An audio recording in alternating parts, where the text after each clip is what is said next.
My side, first of all, thanking the German presidency of the G7 for this excellent meeting we've had in this wonderful setting and with such a rich and complex agenda. We've touched upon all the major crises we have on the international scene, noticing that most, if not all of them, are concentrated around the European Union. So there was a specific role and responsibility for us Europeans to play. Let me say that the main message we had yesterday and today in our discussions was that of the need of unity, being united and coordinated in facing all the crises we have in front of us, starting from the one in Ukraine, where I would like again to praise the role of Germany and France for the efforts they're making in the implementation and the follow-up of the Minsk agreement, but going to Syria and Iraq, Yemen, Libya.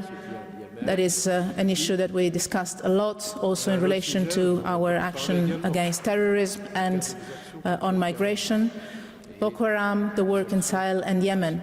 And let me finish by saying that we had very warm and united support for the negotiations we are carrying on with Iran on the nuclear program of Iran, with a strong message coming from all to continue to finalize the agreement on the basis of the political understanding we've reached in Switzerland a couple of weeks ago by the end of June. This would be, first of all, an extremely important element for the security of us all, a very important non-proliferation element, but also would be important for the regional framework. Middle East is facing already so many crises that having a positive development in that area would definitely be extremely important for all of us. I would stop here. Obviously, in all of this, the European Union is called to play a role. Unity also implies the unity of the European Union. And I will, together with the friends, European friends that were present here today, we will bring part of the discussion on Monday at the next Foreign Affairs Council that we will have in Luxembourg.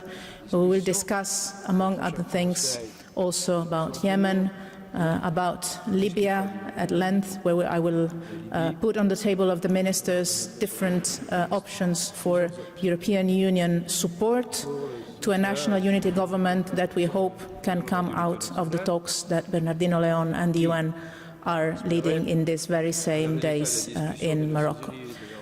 Thank you very much. I don't know if you have questions. Please.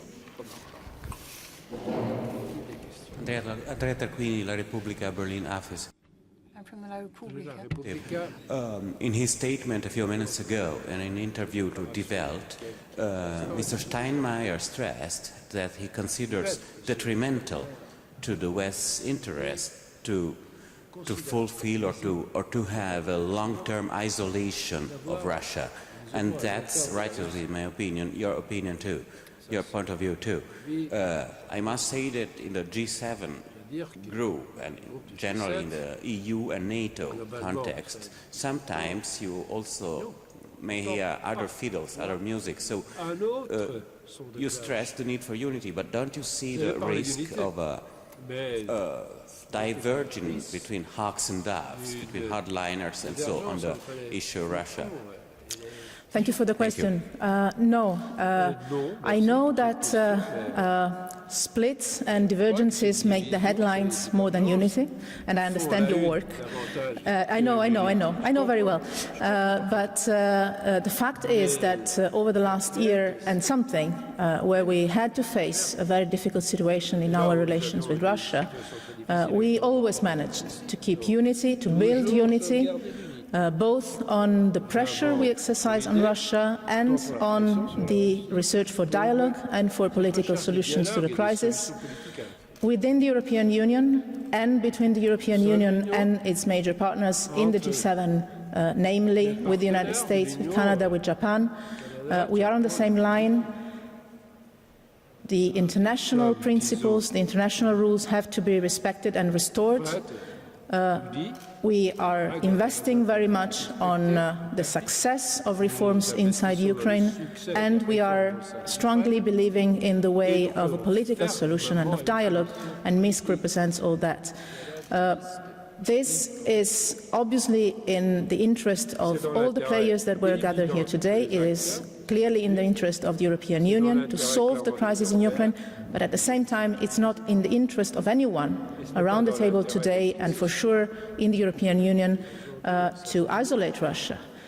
We've always said, not only Steinmeier, not only myself, but all of us, that it would be good to have, at a certain point, Russia going back to play a responsible role in the international scene, as it is doing on other dossiers. I just mentioned the Iran negotiations, where Russia has played a constructive role. The same can be said for the Middle East peace process, another issue we discussed today.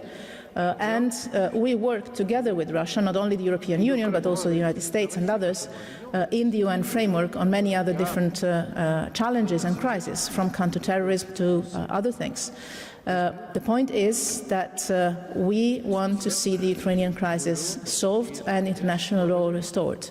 But there is no objective to isolate Russia. It is not a goal to isolate Russia at all. And we're all looking forward to Russia coming back to be a responsible player in the international scene. Obviously, it's in the hands of Russia to take the decision to do so. Yes? Then another one, and then I'm afraid we stop. Nordin Fridi from Al Arabiya News Channel. I have a couple of questions, please, on Yemen. Does the European Union consider President Abdrabbu Mansour Hadi still the legitimate president of Yemen? And then, if so, then he may deserve the European Union support, political support, or more than political support. And on Libya, can you tell us if it is possible that on Monday, among the elements you will present to the ministers, do you intend to present some security compound in these elements to support the possible unity government in Libya? Thank you. Thank you. On Yemen, as I said, I just decided to put the issue on the agenda of the Foreign Affairs Council on Monday, where we'll have a discussion there with the ministers. You know very well the European Union position. It has not changed.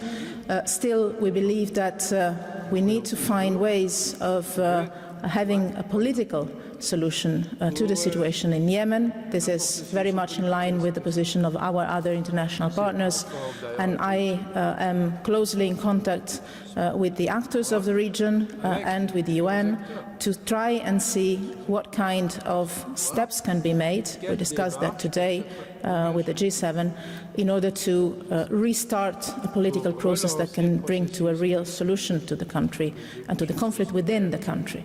When it comes to Libya, I will not anticipate in detail the measures that I will put on the table of the ministers, but I can tell you already that yes, there is a component of CSDP, as we say in the European Union, which means security and defense component to that. This means obviously that we are ready as Europeans to do our part if and when a national unity government will be formed, and if and when this national unity government will ask for support from the international community and from the European Union in a framework of strong coordination with the UN, always, that is going on in these days and years and months, very closely, and obviously in connection with our Arab friends and partners. I discussed this directly with most of the ministers of the region in Barcelona on Monday, from Egypt to Algeria to Tunisia, Morocco, Jordan, with the ministers of the Gulf. It is very clear that the situation in Libya is an issue, first of all, in the hands of the Libyans, and I hope that they can get the opportunity of the talks that are restarting in these days to unite against the threat of Daesh and terrorist organizations in their country. Libya is a rich country, potentially. Libyan people deserve a better life and an end to the sufferings that they are experiencing since too long. And I'm convinced that the Libyans are ready and can be ready to take responsibility for the future of their own country. In that moment, I want them to know that the European Union, and for sure the other actors of the region, will be ready to support and accompany them in rebuilding the country. Thank you. Last one. Frank Jordan's AP. Could we have your assessment, please, of the deal that was struck between the US administration and Congress on what it might mean for the Iran negotiations that you've been involved in? And secondly, on the sinking of a boat carrying 400 or more refugees in the Mediterranean, is it time to move away from the very heavy emphasis on policing the Mediterranean and focus more on the rescue now? On Iran, let me say that negotiations, as you know, in Switzerland were difficult, but helped by the fact that all the actors around the table were deeply committed to find an agreement, and a good agreement. And I'm convinced that in these weeks we have in front of us, before we get to the final text of the agreement and the final consensus on the agreement, we will have to make sure that on one side we do a good job in working on the details, and we know that every single detail is also very much political, and we managed to finalize the work. That's why our staff, our political directors, are restarting the work next week already, with the European Union leading role in restarting the negotiations. We want to move forward quickly, and on the other side, to create the political conditions in the key countries that are part of the negotiations, but also in the region, that can allow a political consensus about this agreement. I am confident that this will be the case both in the United States and in other countries. In Tehran, I was pleased by the welcoming that Zarif and his team received going back to Tehran after the end of the negotiation.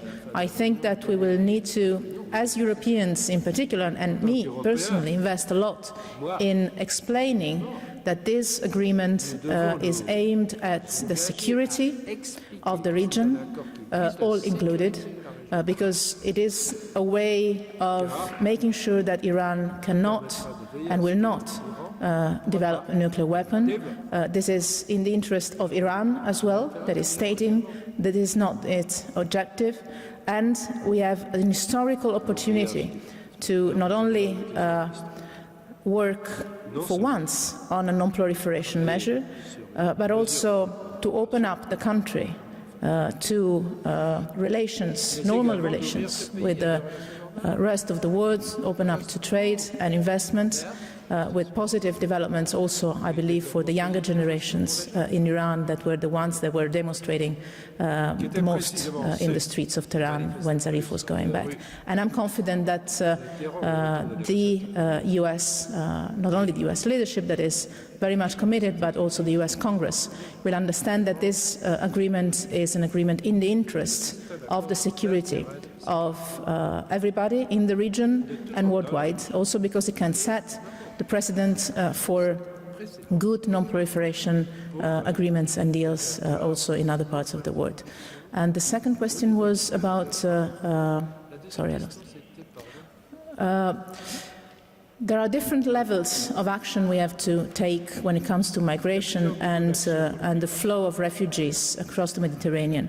The one that is more directly related to my work and the work of the foreign ministers is obviously the mid and long-term action we need to take, because if you look at the numbers of the refugees and the migrants, they're mostly coming from Syria, Iraq, and the Horn of Africa. And this tells you that we have to solve crises and wars that are open since too much time, and that are the root cause of the people deciding to risk everything and travel. In most cases with very difficult human conditions. Then you look at the second data, which is the majority of the flow goes through Libya, which means that the other job we have to do is trying to solve the Libyan crisis in order to make sure that we have a capacity to control the flow of migrants and immigrants, and in particular the criminal organizations that are trafficking in human beings. This is true for Libya, but this is true also for all the way that goes to Libya. And this is what we are already doing as foreign ministers in the European Union. We are increasing the level of cooperation with the countries of origin and transit in full respect of human rights, but this is what we need to do. Then there is the most immediate action we need to take. This is less in the hands of the foreign policy actors, so it's not my direct responsibility, but I've been working in these months with Commissioner Avramopoulos, with Vice President Timmermans, to have a new approach of the European Union to migration policies. There are instruments that the European Union has and that can be used more and better, thinking of Dublin, that could be applied in a more complete way for sharing responsibilities. Germany, for instance, is a country that is hosting a large number of refugees, together with Sweden. Maybe this is something that can be shared more with member states.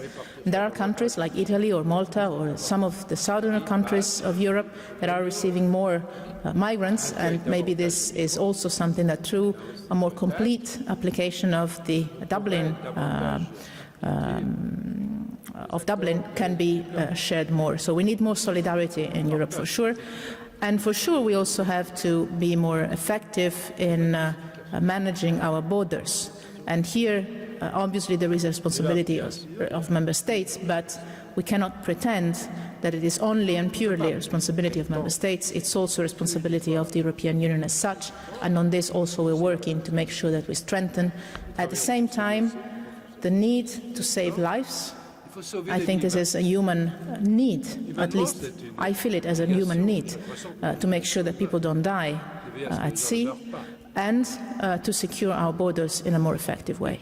But you cannot solve the issue only on one level of the actions, and you need to look at all the different layers of measures you have to implement, not only at national levels, but also at European level, and as we discussed it here today with our G7 partners, at an international level, because at the end of the day, this is not an issue for one or 28 states, but it is a global issue that we cannot pretend not to see. Thank you very much. Bye.